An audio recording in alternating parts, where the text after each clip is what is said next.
was born in East Chicago, Indiana, at St. Catherine's on September 2nd, 1936.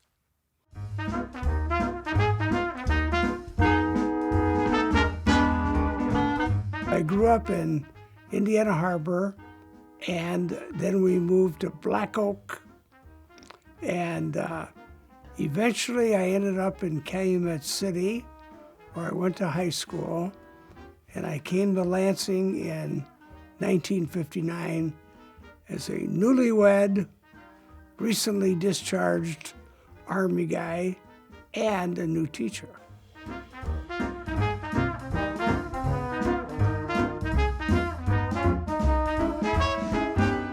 That was one of my earliest memories. Hollywood stars would come out and promote the sale of war bonds.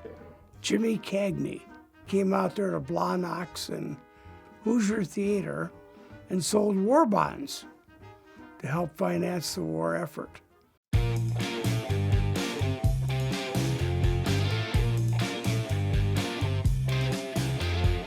went to college at Illinois State Normal, as we called it in those days, ISNU. My freshman year, I played football on what they called the B team. The B team was made up of people that were not good enough to be on the varsity, and freshmen and transfer students. So we played a 5-game schedule. But my playing was so obscure, I never told anybody. Remember, we only played 5 games. I appeared in 2, briefly. You'd have to look at the video closely to catch me in there. Then I went on to swimming, where I had swam in high school at Thornton Fractional under Ed Fedosky. Got a good background. I worked at Green Lake in Calumet City during the summer. So I had a background in swimming. And I went out for swimming, and I lettered for 4 years and thoroughly enjoyed it. I was on scholarship there. I paid $5 a semester to go to school there. And that included books, tuition, movie a week, entertainment series once a month, all the football games, all the basketball games. $5 a semester.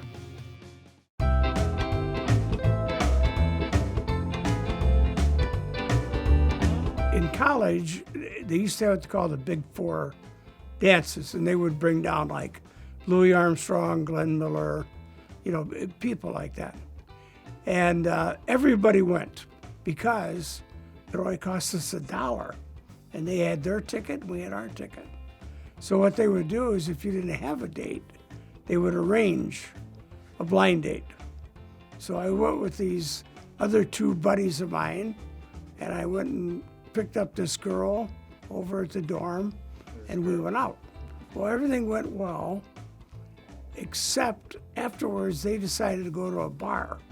Now, we were all like 20. In those days, men could drink at 21, women at 18. So we sit down there, and the waitress comes to me first, naturally, and I was a non-drinker. So she said to me, what will you have? I says, I'll have a 7-Up. Well, as soon as I said that, she said, let me see your ID. So I fumbled around like any, all-American kid would do, can't find it, et cetera, et cetera. And then she promptly threw me out.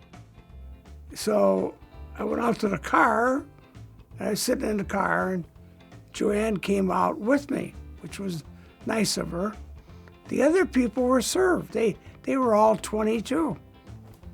So they were served. So then when we get back to the dorm, she gets back late. In those days, remember, this is a long time ago, they had hours. Girls had hours. They had to be in at a certain time. So she was late. So she was campused, which means you have to be in earlier than everybody else for a couple weeks. couldn't remember her name, her last name. I remember her first name, of course. So I kept her ID card. I get back to the dorm, and I said to my roommate, I said, you know, I met this girl. I said, a very interesting person.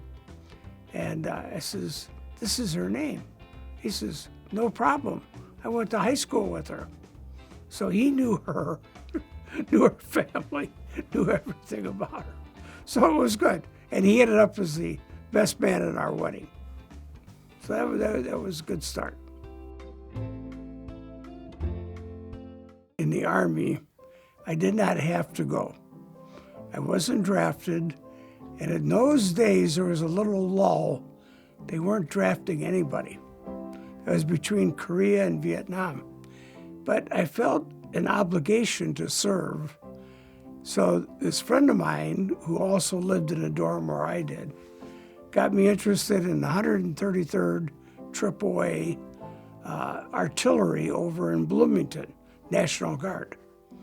And they promised me that if I graduated in June, they would send me to basic training and I'd be back by December.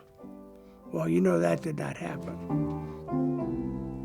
They didn't take me in the Army till September, and I got back in March. So right away, I was messed up.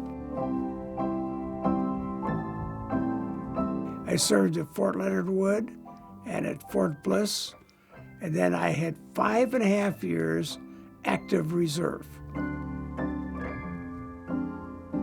And then we went out to Wolf Lake with the missiles, the Nike Ajax missiles. If you go out there now to the William Powers Memorial there, they have one of our missiles mounted. And our job was to shoot down enemy bombers. Now, the only problem was the Russians had come up with something called Sputnik. That made all the bombers obsolete. So they were gradually phasing us out. So I served there, and with the Nike Ajax, we went to Nike Hercules, and I ended up being discharged in Orland Park, 1964. So when I came here as an original member of the TF South coaching staff, I was in the Army, which I also did not tell anybody about because I was serving with guys that had been in World War II. I served with guys that were with Patton. So I'm going to tell them I'm in the National Guard up here. They would have smirked, you know. They were through the war. The other guys stormed beaches in the Pacific, and, you know, so I never told anybody I was in the service. I've always tried to be a funny guy.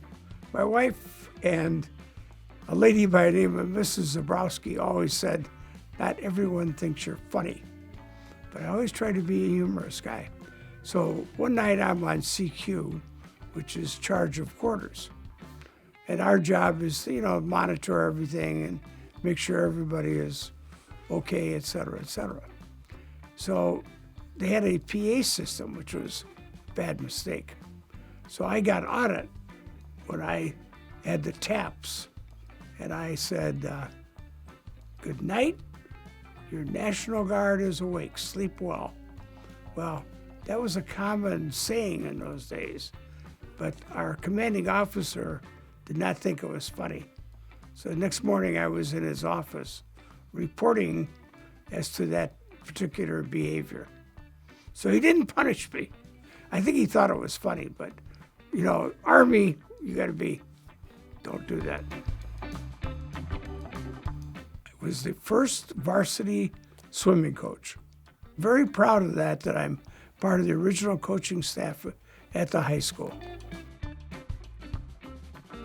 We got married in July of 1959, July 18th. So I came here as a newlywed, recently discharged, and I was ready to take on the world. I had a very nice lady by the name of Cora Belberry. In those days, the department head would come around and they would just drop in. You know, nowadays, it's a very elaborate thing. You have a pre-teaching meeting, and then you have a post one, and then you have the actual observation. But in those days, they would just come in the door and sit down. Well, we had this one class, and I can remember some of the people in it, you know, like Diane Shulo and Alice Stutt, and they were very funny people. So as soon as they saw her come in, and remember, they had no idea she was coming, they decided to put on a show. So they were the most motivated people I have ever seen. And I tried to explain this to Mrs. Berry. Mrs. Berry, they were putting on a show. She never believed it. She said, "You're really a great teacher. I think you're the best." So as a result of that, I always had a very high rating as a teacher, all because of them. We had a class called History of Sports, and we had Bill Veeck, the owner of the White Sox, who came to our class, not to the school, not to an assembly, he came to our class. And that was a result of, one day I said to the kids, I says, you know, I think I'm going to try to get a guest speaker. And I was reading Veeck as in wreck in those days. So I said, I'm going to try to get Bill Veeck.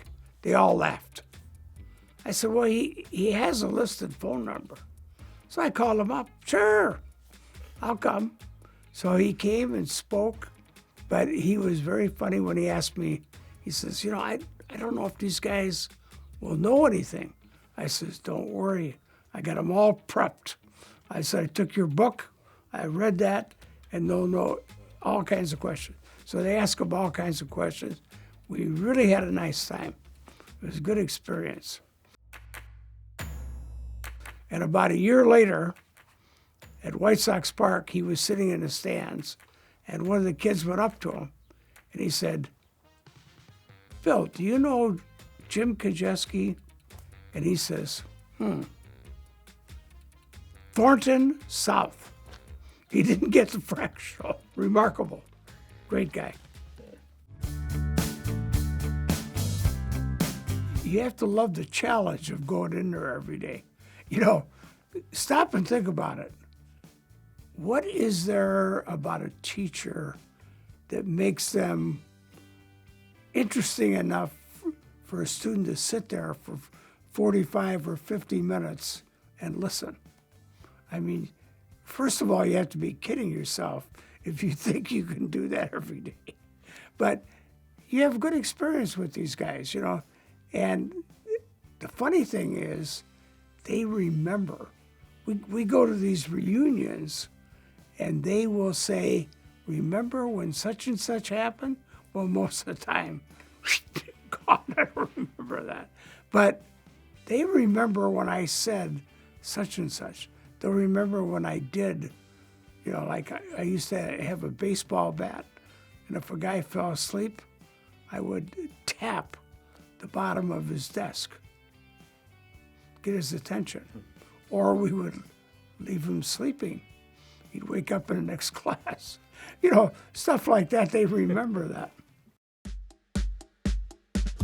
I became the assistant manager, made $2 an hour if the pool opened.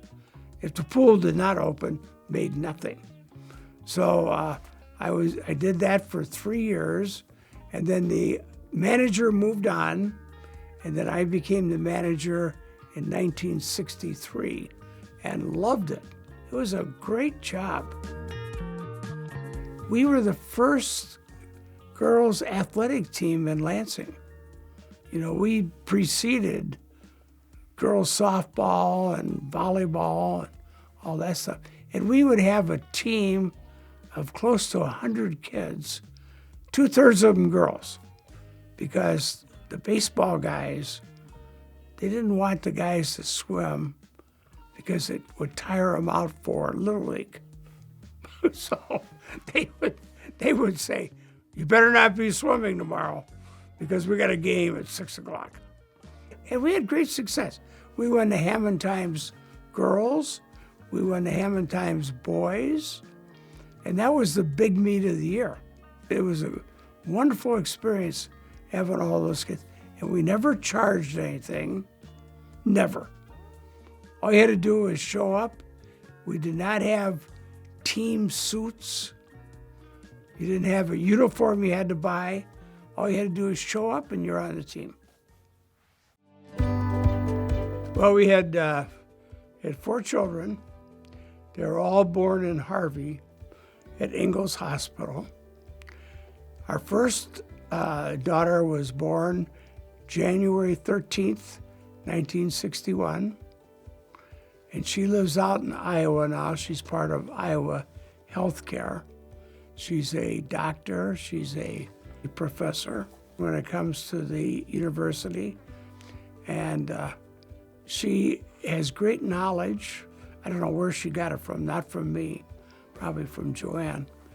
And then we have a second daughter born April 24th, 1962, because we wanted to have a couple kids that were close to each other, so they would be company. So, and she works for the Lansing Police Department. She's in the office there, and whenever you have an accident, you go in there, she might take care of you on that. And she lives right here in town. And then we have a third daughter that was born May 7th, 1965. And she lives down in Florida. She's a dietitian. And then we have a son that was born on August the 6th, 1968. It's easy to remember, 8668. And he's an attorney with the Department of Justice, and he lives in Maryland. And believe it or not, we did not say we had to have a son. You know, the old European philosophy was, you must have a son. There must be somebody to carry on the name. We did not do that. On the way to the hospital, I said to Joanne, I says, you know, this one might be a boy. And that was the first time that we had ever really discussed it. We have 8 grandchildren and 8 great-grandchildren.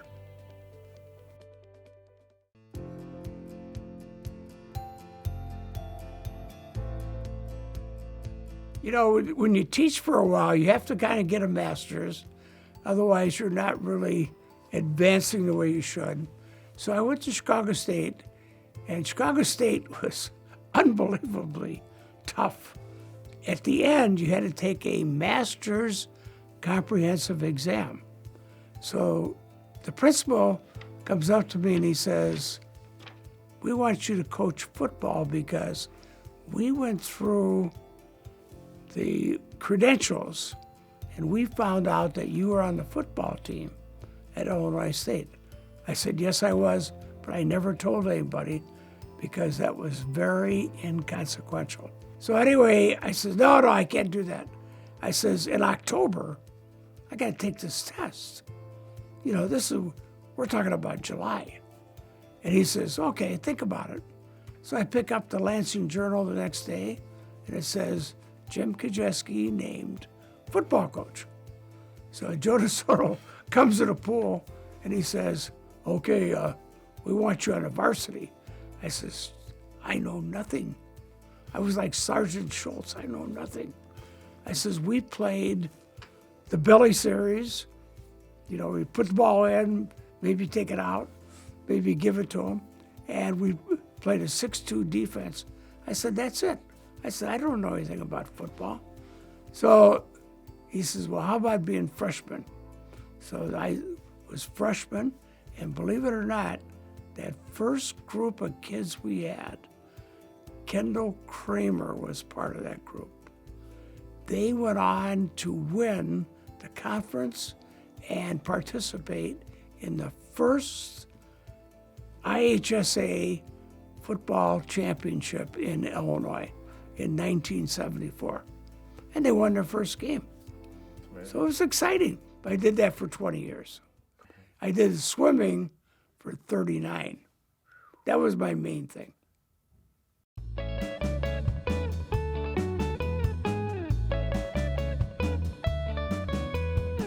I bought that from a guy named Tom Maddox, $50. And I had scooters for 40 years. I rode that around town. I only got hit one time.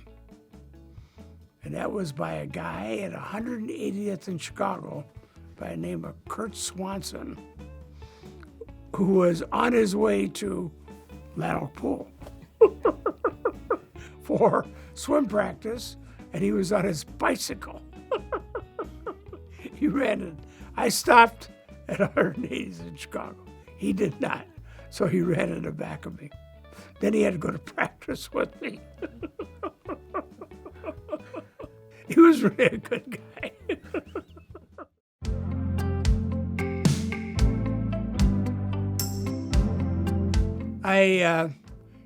After you've been there for, I always said 5 decades, 50s, 60s, 70s, 80s, and 90s, which to me is 5 decades. You might count it as 39 years, but I count it as 5 decades.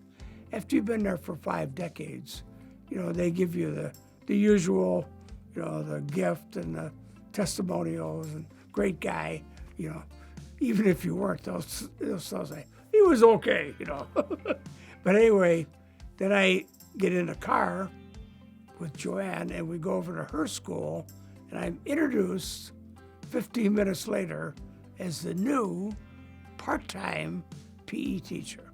So I did that for 13 years. And that was a good experience. That was at St. Florian's in Hegwish. Well, we had that at the KC, and we had our entire family there, which was nice.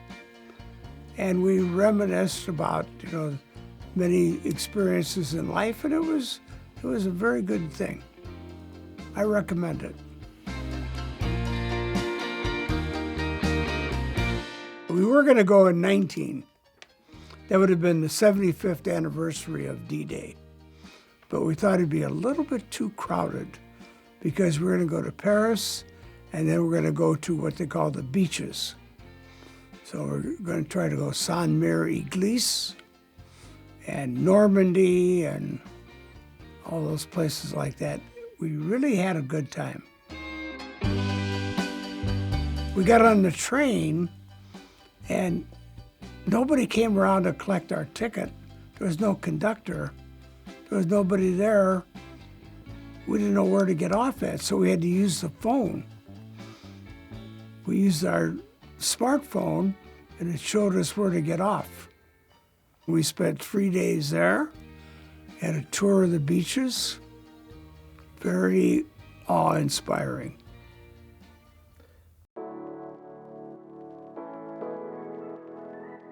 I was fortunate to be selected to the inaugural class of the Wall of Fame, and I thank the high school for that because I was never like a big athlete or anything. I was like what I would call in the team picture. And I think people that are in the team picture make better coaches because they know what it's like to sit on the bench and they know failure and they can deal with it. And I think they can work with students better. That was a great honor to be selected as part of that class.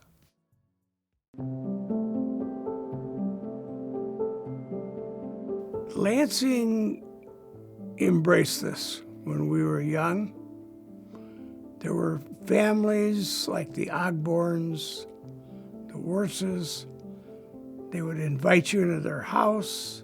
They made you feel welcome. They embrace you because that's the kind of village we have. We're very fortunate.